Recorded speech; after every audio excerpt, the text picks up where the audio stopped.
You need a list of people who said, yes, you can contact me, and you need to be able to export that. Platforms often change their rules and algorithms such that the audience that you could once reach for free becomes either entirely unreachable, like many of the people who get locked out of their Instagram accounts, or you have to now pay every time you want to reach them.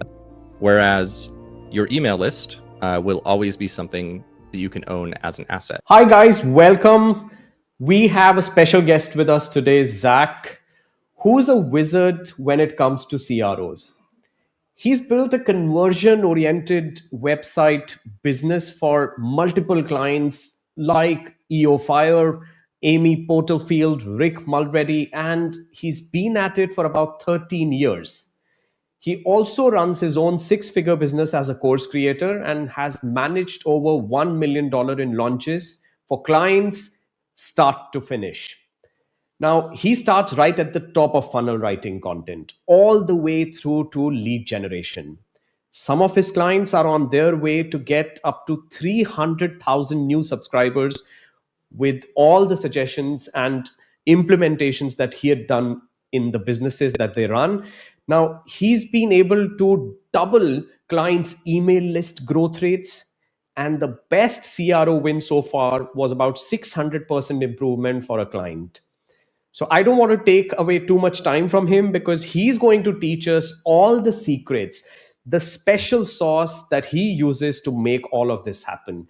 I am looking so forward to this, and I am looking to learn all of the tricks that he has to share with us today. Welcome, Zach.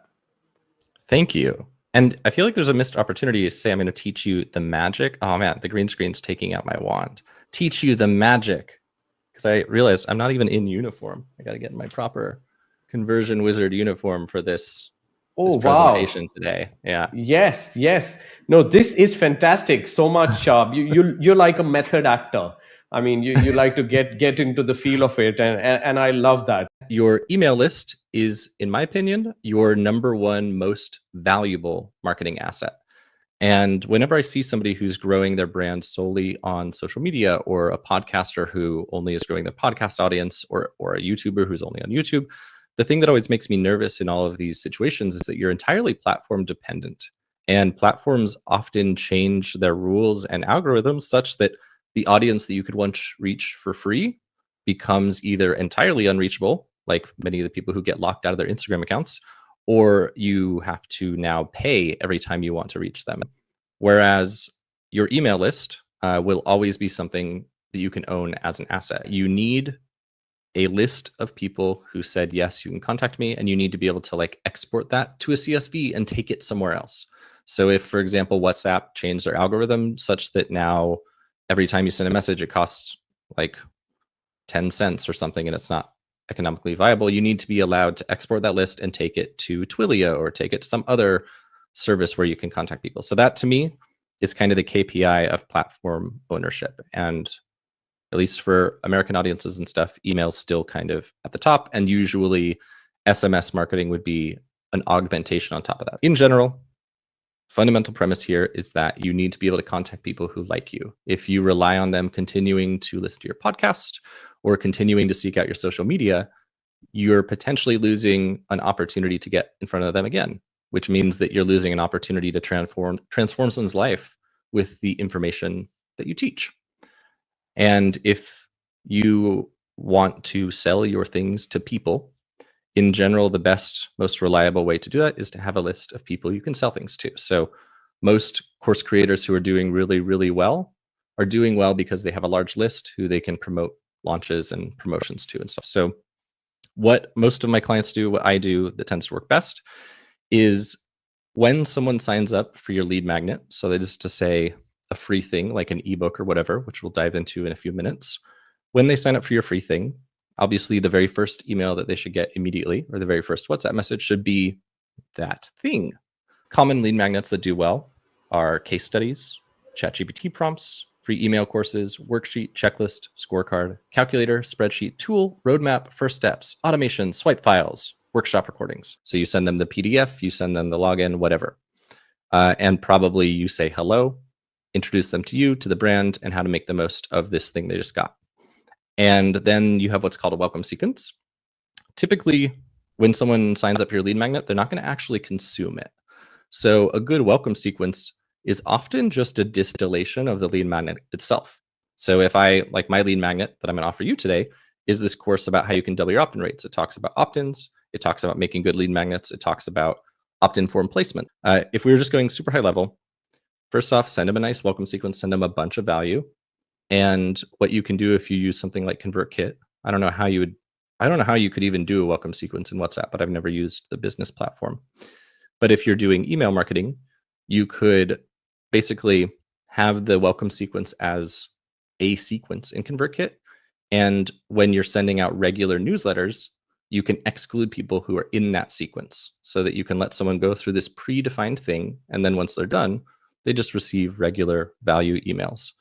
A structure that I was told from a smart guy named John Ainsworth, who runs the data-driven marketing agency and podcast, how he manages content structure for his clients is essentially every month they promote something, but they promote it in a value forward way so that it's not like overly promotional.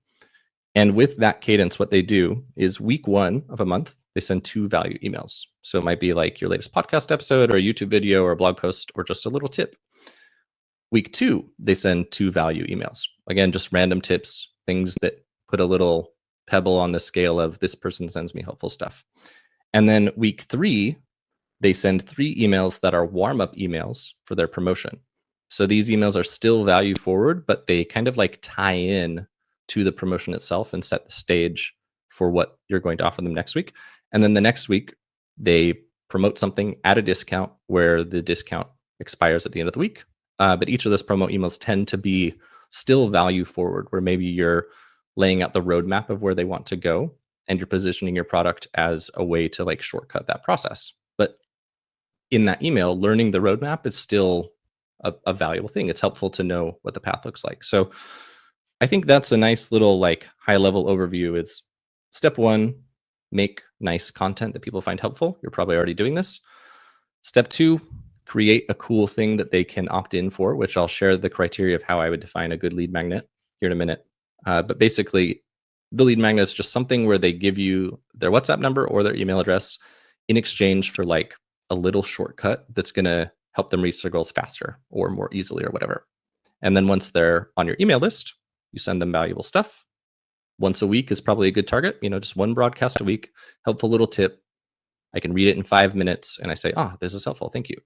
And then once every month or 2, promote something with a limited time discount. Like 30% off for a week is usually quite compelling for people. And I feel like if you just do that on repeat, that's like kind of the fundamentals of the business, assuming your product is good. I've been borrowing this framework from John from Data Driven Marketing because I like it more than other launch frameworks. It's going to be quite in the weeds. So if you're watching this and you get overwhelmed or confused, don't worry about it because this is advanced stuff. But John's framework for pre-launch, as I said earlier, is 3 emails. And the model for them is a pain agitation solution. So the pain email, it's a common copywriting framework, pain agitation solution. The pain email, you basically identify the problem that your offer will eventually solve, but it doesn't solve it yet. No one knows about the offer yet. And you just talk about the pain. So in the case of the old person yoga, you would send an email that was like the biggest mistakes people over 60 make when doing yoga. And you'd really want to dial into what the pain is. It's like you try it, you do the wrong thing, you overextend, you hurt yourself, and then you stop doing yoga. That's the pain. Agitation is why the pain matters. So it's like you stop doing yoga, and now as a consequence of stopping it, you are beating yourself up.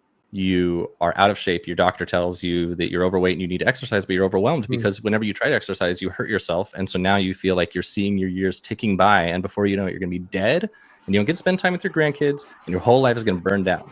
You just twist the knife a little bit. You might not go that far. And then solution. The solution email, it's not your offer yet still. Solution is just saying that you need to solve the problem. So the solution email would say, here are 5 yoga exercises or whatever that you can do without hurting yourself.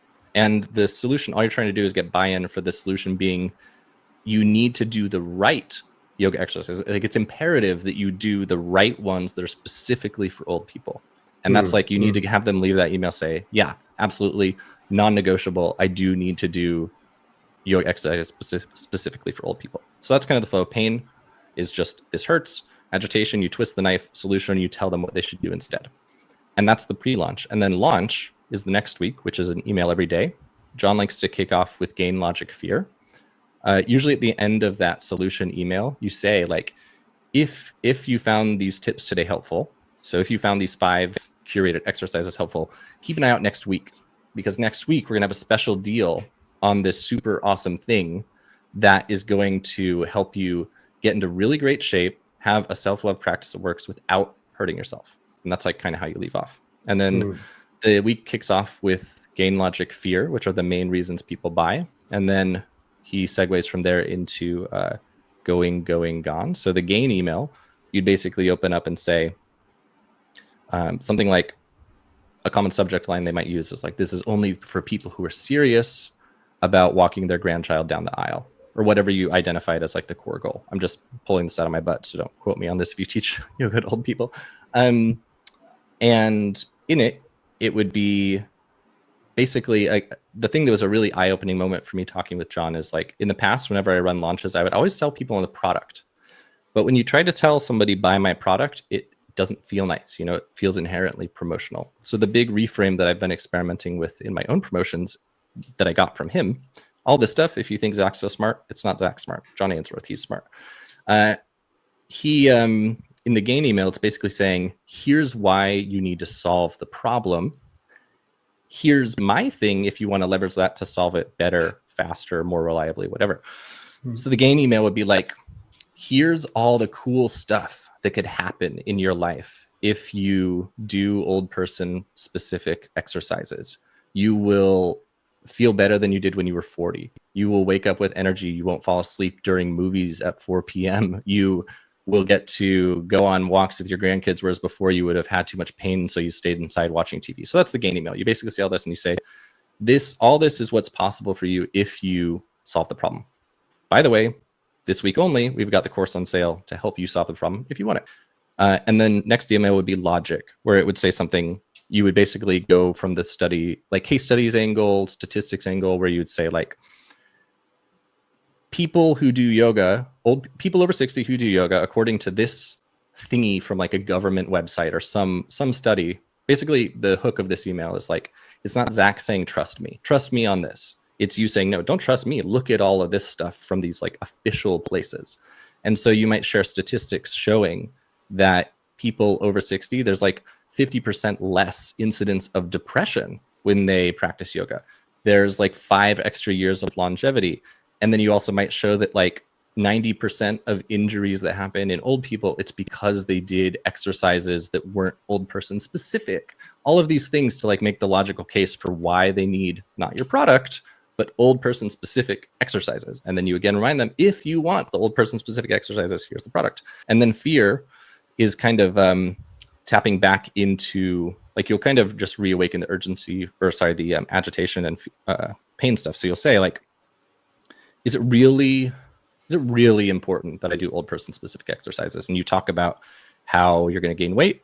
You're not going to get to walk your grandkid down the aisle. You're going to be fat, upset. Your wife's probably going to divorce you. You're going to probably go live under a bridge somewhere. So you really need to do old person exercises if you don't want to live under a bridge. By the way, if you want to do them, we got this thing on sale. And then from there, you move into what will be naturally more promotional emails. That's the like going, gone part of John's framework. Yeah. Common one will be the FAQ email. And then once you get towards closing, it's kind of like, hey, just so you know, offer's going away soon. Offer's almost gone. Offer goes away in 4 hours if you want it, that kind of thing. So that's a flow.